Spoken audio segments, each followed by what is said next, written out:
ملک اسحاق اتنا طاقتور اور بااثر تھا کہ دنیا کی واحد اسلامی ایٹمی طاقت کو GHQ سے دہشت گردوں کا قبضہ چھڑانے کے لیے اسے کہنا پڑا اور اسے لاہور جیل سے آرمی ہیلی کاپٹر پر GHQ لے جایا گیا، جہاں اس نے دہشت گردوں سے مذاکرات کیے اور قبضہ چھڑایا۔ 2011 میں اپنی رہائی کے بعد اس نے لشکر جنگی کو دوبارہ منظم کیا اور ملک میں فرقہ وارانہ قتل و غارت کا ایک نیا باب شروع ہو گیا تھا۔ دہشت گردی کے 50 سے زائد مقدمات کی سماعت کے دوران کئی برس قید میں گزارنے کے بعد جب ملک اسحاق کوٹ لکھپت جیل سے رہا ہوئے تو انہوں نے مبینہ طور پر تشدد کا راستہ چھوڑ کر سیاست میں آنے کا فیصلہ کیا۔ سیاست میں آنے پر انہیں قید کرنے میں دو شخصیات کا اہم کردار تھا: ملک اسحاق کے دیرینہ ساتھی محمد احمد لدھیانوی اور مسلم لیگ نواز کے ایک اہم صوبائی رہنما۔ محمد احمد لدھیانوی جیل میں ملک اسحاق سے اکثر ملاقاتیں کرتے رہے اور انہیں پنجاب حکومت میں شامل اس مسلم لیگی رہنما کی جانب سے پیغامات اور پیشکشیں پہنچاتے رہے۔ ان رابطوں کے نتیجے میں ملک اسحاق نے تشدد کا راستہ چھوڑنے کا اعلان کیا اور یوں وہ ضمانت پر رہا کر دیے گئے۔ سیاست میں آنے کے لیے ان کا فطری انتخاب اپنے شدت پسند گروہ کا سیاسی بازو اہل سنت والجماعت بنا، جس کی سربراہی مولانا محمد احمد لدھیانوی کر رہے تھے۔ ملک اسحاق نے چند روز کے اندر اپنے ساتھیوں کو جمع کیا اور ایک مضبوط دھڑے کے ساتھ اہل سنت والجماعت کی رکنیت حاصل کی اور اس کی شورا میں شامل ہو گئے۔ اہل سنت والجماعت کی قیادت کو اس موقع پر دو خدشات پیدا ہوئے۔ ایک یہ کہ ملک اسحاق کے ساتھ اس جماعت میں شامل ہونے والے بہت سے لوگ ایسے تھے جو دہشت گردی کے واقعات میں پولیس کو مطلوب یا دوسرے لفظوں میں اشتہاری تھے۔ دوسرا مسئلہ خاص طور پر محمد احمد لدھیانوی کو یہ درپیش ہوا کہ ملک اسحاق جس شور شرابے اور رعب و دبدبے کے ساتھ ان کی جماعت میں شامل ہوئے، اس سے ایسا محسوس ہوتا تھا کہ وہ ان کی جماعت پر قبضہ کرنے کا ارادہ رکھتے ہیں۔ نتیجہ یہ نکلا کہ اہل سنت جماعت کی شورا نے بہت جلد ملک اسحاق کو دو پیشکشیں کی: نمبر 1، وہ اپنے اشتہاری ساتھیوں سے جان چھڑائیں، اور دوسرا یہ کہ محمد احمد لدھیانوی کی قیادت کو تسلیم کرتے ہوئے اپنے مقاصد کے حصول کے لیے پرامن جدوجہد کا راستہ اختیار کریں۔ ملک اسحاق نے یہ تاثر ذیل کرنے کی کوشش کی، بعض پرانے کارکنوں کو علیحدہ کیا اور اپنی نئی جماعت کی سیاسی سرگرمیوں میں حصہ لینا شروع کر دیا۔ ملک اسحاق کا خیال تھا کہ وہ بہت جلد اس جماعت میں اپنا مقام حاصل کر لیں گے۔ 2013 کے انتخابات کے دوران وہ خود یا اپنے بیٹوں کو اہل سنت کے ٹکٹ پر پارلیمنٹ میں بھجوا سکیں گے۔ جلد ہی محمد احمد لدھیانوی گروپ ملک اسحاق کے ان عزائم کو اپنے لیے خطرہ سمجھنے لگا۔ ان دونوں کے درمیان اس موضوع پر اختلافات پیدا ہوئے اور اگلے چند ماہ تک لدھیانوی اور ملک اسحاق گروپ جماعت کے جلسوں، شورا کے اجلاسوں، چھوٹے بڑے جلوسوں میں ایک دوسرے سے تکرار کرتے رہے اور بالآخر 2012 میں ملک اسحاق کو اہل سنت والجماعت کی شورا سے برطرف کر دیا گیا۔ ملک اسحاق نے انتقاماً لدھیانوی گروپ کو چیلنج کیا اور بہت سے ایسے کارکن اپنے ساتھ شامل کر لیے جو محمد احمد لدھیانوی کے اس فلسفے سے اتفاق نہیں کرتے تھے کہ اپنے فرقہ وارانہ مقاصد کے حصول کا بہترین راستہ پارلیمنٹ سے ہو کر گزرتا ہے۔ ملک اسحاق نے اس فلسفے کی کھل کر مخالفت شروع کی، اپنی شورا بنائی اور جنوبی پنجاب کے شہر رحیم یار خان کو اپنا مرکز قرار دے کر وہاں سے اپنی سرگرمیوں کا آغاز کیا۔ ملک اسحاق نے سب سے بڑا نقصان اہل سنت کو چندے میں کمی کی شکل میں پہنچایا۔ اہل سنت کی شورا کو اس بات پر بہت تشویش تھی کہ جنوبی پنجاب کے وہ علاقے جہاں سے ان کی جماعت کروڑوں روپے چندے کی صورت وصول کرتی تھی، اب ملک اسحاق کے کنٹرول میں تھے۔ اس کے علاوہ ملک اسحاق تیزی کے ساتھ نئے کارکن بھی بھرتی کر رہے تھے۔ یہ وہ وقت تھا جب ملک اسحاق اور لدھیانوی گروپ کے درمیان جھگڑا شروع ہوا، جس میں ایک دوسرے پر قاتلانہ حملے ہوئے اور دونوں طرف کے بعض کارکن مارے گئے۔ لشکر جنگی پر پاکستان میں آباد شیعہ آبادی پر مہلک حملوں کا الزام تھا۔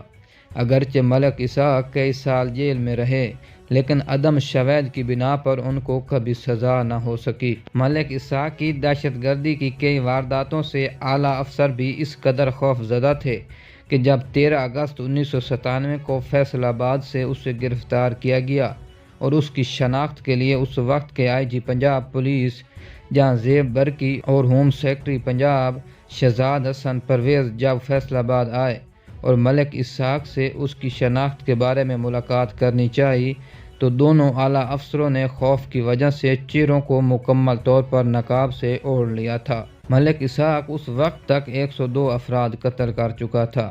فیصل آباد میں تعینات ڈی ایس پی نظام شہد درانی اور تھانہ سیول لائن کے ایس ایچ او فیصل گلزار نے ملک اسحاق کو اس وقت گرفتار کیا جب وہ 13 اگست 1997 کو اپنے موبائل فون کا بل اپنے ساتھی کے ساتھ اقبال اسٹیڈیم میں موبائل بل جمع کرانے کے لیے آیا تھا۔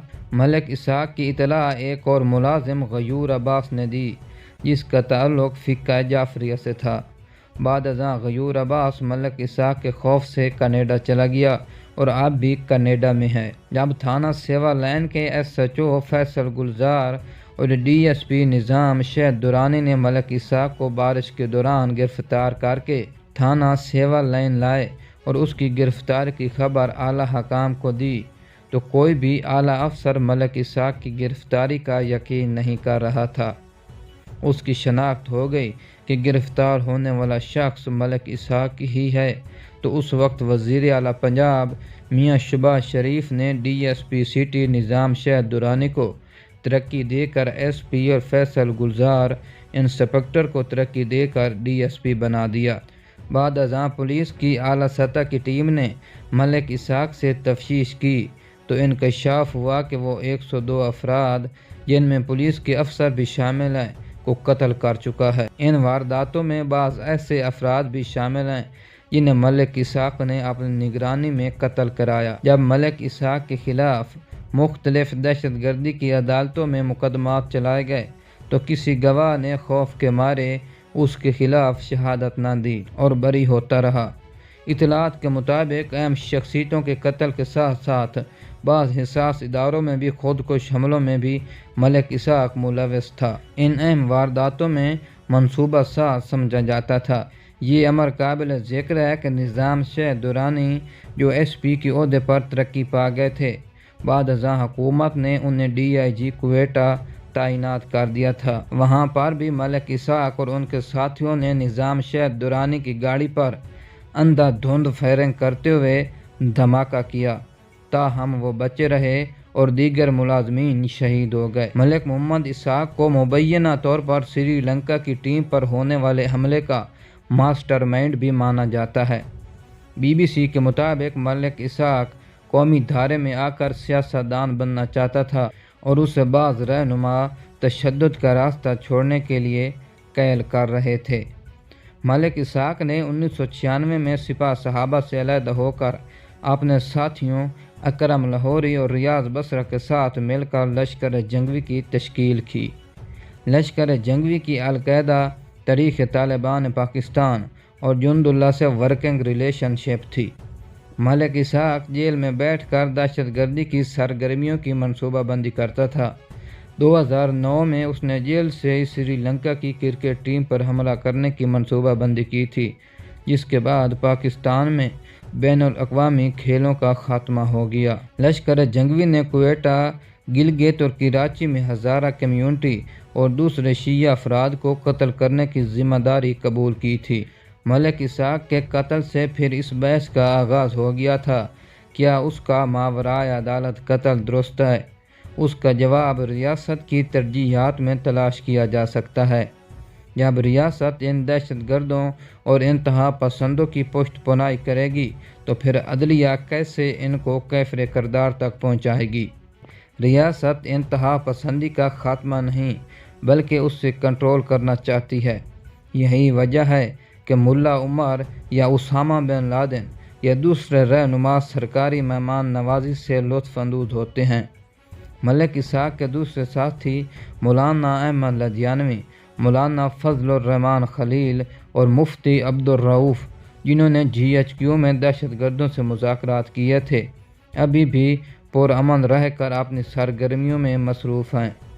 ضروری نہیں کہ وہ دہشت گردی کی کارروائیاں کریں، بلکہ اپنے مدرسوں اور مساجد میں نفرت انگیز تعلیمات کا پرچار کرنے میں مصروف ہیں۔